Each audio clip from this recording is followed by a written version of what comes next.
আমার কাছের মানুষটিকে আগের মতন আমার আর ভালো লাগে না। সম্পর্কটা বোধহয় অনেকটাই পুরনো হয়ে গেছে। তার প্রতি কোনো রকম ইন্টারেস্ট এখন আর আমার নেই। এই কথাগুলো আমরা অনেক সময় শুনি, তাই না? একটা কথা বলি বন্ধু, মন দিয়ে শুনবে। আমরা আমাদের ঘরের কোনো আসবাবপত্র যখন বাজার থেকে কিনে আনি, বা আমরা আমাদের কোনো প্রয়োজনীয় জিনিস যখন বাজার থেকে কিনে আনি, ঠিক নতুন অবস্থায় যেমন সুন্দর চকচকে তকতকে থাকে, অনেকগুলো বছর পরেও কি ওই জিনিসটা একই রকম থাকে? তার উপর ধুলো পড়ে, নোংরা পড়ে। হ্যাঁ, সেটাকে ফেলে না দিয়ে আমরা পরিষ্কার পরিচ্ছন্ন করে যত্ন করে রাখি। কোনো সময় রিপেয়ারিং করি, কোনো সময় আবার কালার করি। জাস্ট নতুনত্বটাকে বজায় রাখার চেষ্টা করি মাত্র। কিন্তু প্রথমবারের মতো তো থাকে না, তাই তো? তো সম্পর্কটাও এমন। এই পৃথিবীতে এমন কোনো সম্পর্ক নেই যেটা পুরনো হয় না, একই রকম থাকে। কিন্তু সেটাকে সুন্দর করে রাখার দায়িত্বটা আমাদেরকে নিতে হবে। তার নতুনত্বটাকে বজায় রাখতে হবে আমাদেরকেই। কীভাবে? সেরকমই কিছু সাইকোলজিক্যাল ট্রিক্স আজকে আমি তোমাদেরকে বলবো, যে ট্রিক্সগুলো শুধু তোমরা কেন, আমি এবং তোমরা সবাই যদি একসাথে ফলো করতে পারি, তাহলে আমরা আমাদের সম্পর্ককে অনেকটা ভালো রাখতে পারবো এবং কখনো মনে হবে না যে আমাদের সম্পর্কটা পুরনো হয়ে গেছে। তো চলো তাহলে সাইকোলজিক্যাল ট্রিক্সগুলো বলি।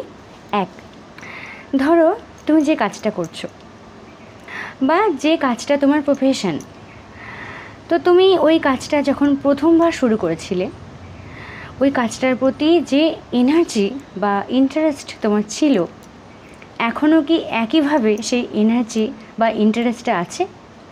নেই। কিন্তু তবুও তুমি সেই কাজটাকে এখনও করছো। কিভাবে করছো? কারণ সেই কাজটাকে তুমি এখন প্যাশনে পরিণত করেছো, রাইট?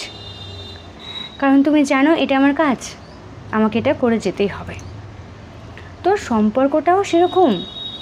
একটা সম্পর্ক পুরনো হবেই, কিন্তু তুমি যদি সেই সম্পর্কটাকে প্যাশনে পরিণত করে ফেলো, তাহলে দেখবে তোমার কাছে সম্পর্কটা অনেকটা পুরনো হয়ে গেছে বলে একেবারে মনে হবে না।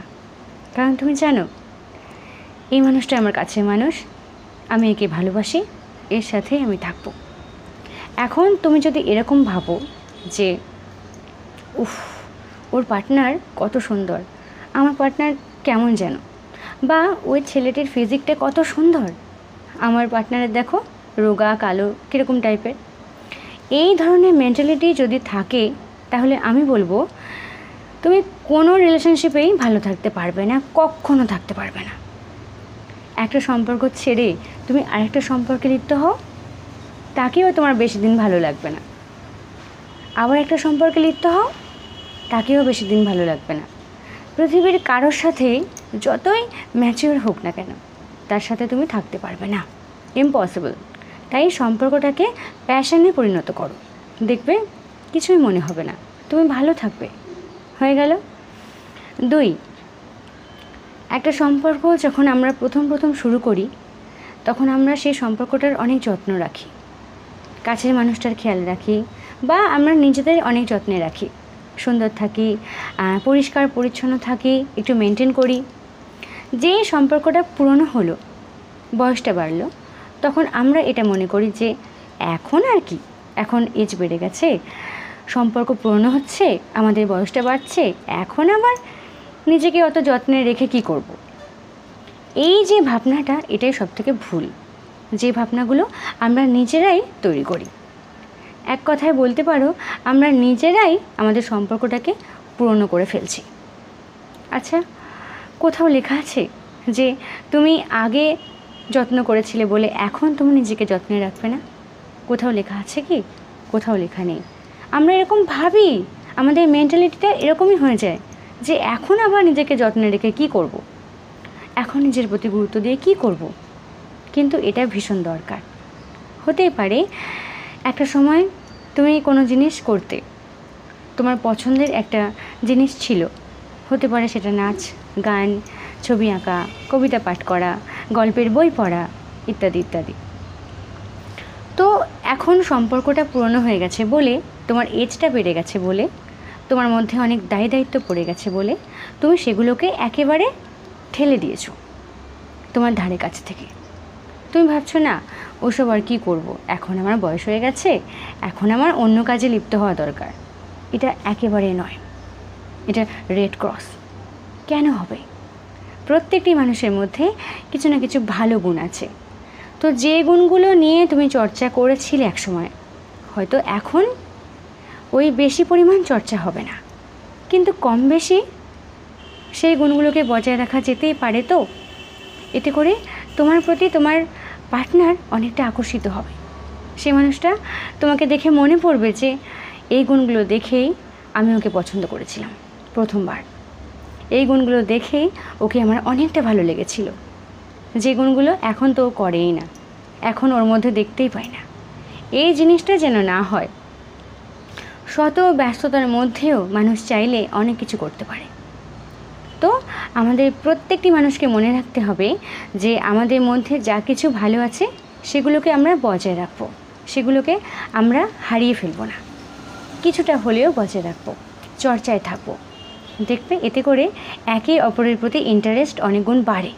3, একটা সম্পর্ক যখন প্রথম শুরু হয় তখন আমরা আমাদের কাছের মানুষটার প্রতি বেশি যত্নবান থাকি, কিন্তু সম্পর্কটা যেই পুরনো হয়ে যায় তখন আর সেই যত্নগুলো নেওয়া হয় না।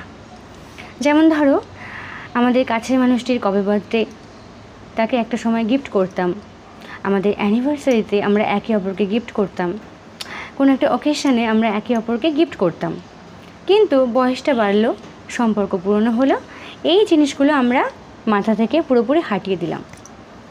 আমাদের মনে থাকে কিন্তু আমরা করি না। এখন আবার ওকে কি গিফট করব? দূর, বয়স বেড়ে গেছে, সম্পর্ক কি নতুন আছে আর পুরনো হয়ে গেছে, এখন আর ওকে কি দেব? এই ভাবনাগুলো খুব ভুল। মানে তুমি একটা সময় তোমার কাছের মানুষটিকে কোনো গিফট করতে, তার বার্থডে বা অ্যানিভার্সারিতে, এখন আর তুমি করো না। কেন? তোমার এজটা বেড়ে গেছে বলে। বাহ, গিফট দেওয়ার কোনো সময় বা এজ হয় নাকি?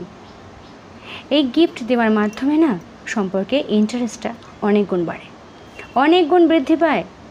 এটা একদম 100% খাঁটি সত্যি কথা। আগে তোমার কাছে টাকা ছিল, এখন আর নেই, এটা হতে পারে? তোমার যেমন সামর্থ্য তুমি সেই অনুযায়ী তোমার কাছের মানুষটিকে গিফট করো না। এগুলো খুব খারাপ, বুঝলে তো? এতে করে একে অপরের মনে ক্ষোভটা বাড়ে, কষ্টটা বাড়ে। একটা সময় তুমি তাকে কোনো একটা পোশাক দিতে বা কিছু গিফট করতে, এখন আর তুমি তাকে করছো না। কেন? এখন আর আমার কাছে টাকা পয়সা নেই, বা এখন ওই সময়টা আমাদের নয়। এটা খুব ভুল। এই জিনিসগুলোই সাইকোলজি বলছে, যেগুলো আমরা মিস করে ফেলি। এই মিস্টেকগুলো যদি আমরা না করি তাহলে সম্পর্ক আজীবন নতুন থাকবে, কখনো পুরনো হবে না। কেন মনে করব আমরা যে আমাদের কাছের মানুষের প্রতি আমাদের ইন্টারেস্ট কমছে? এটা কেন হবে? তাহলে তো এই পৃথিবীতে কারোর সাথেই আমরা থাকতে পারবো না। আজ মনে হবে ওর প্রতি ইন্টারেস্ট কমলো, আবার কাল মনে হবে তার প্রতিও কমলো, এরকমই হতে থাকবে। সম্পর্কে ভালো থাকবো কীভাবে আমরা? তো এই ট্রিক্সগুলো ফলো করো, আমরা ডেফিনেটলি আমাদের সম্পর্ককে অনেক ভালো রাখতে পারবো, মজবুত রাখতে পারবো। একদম। চলো, টাটা।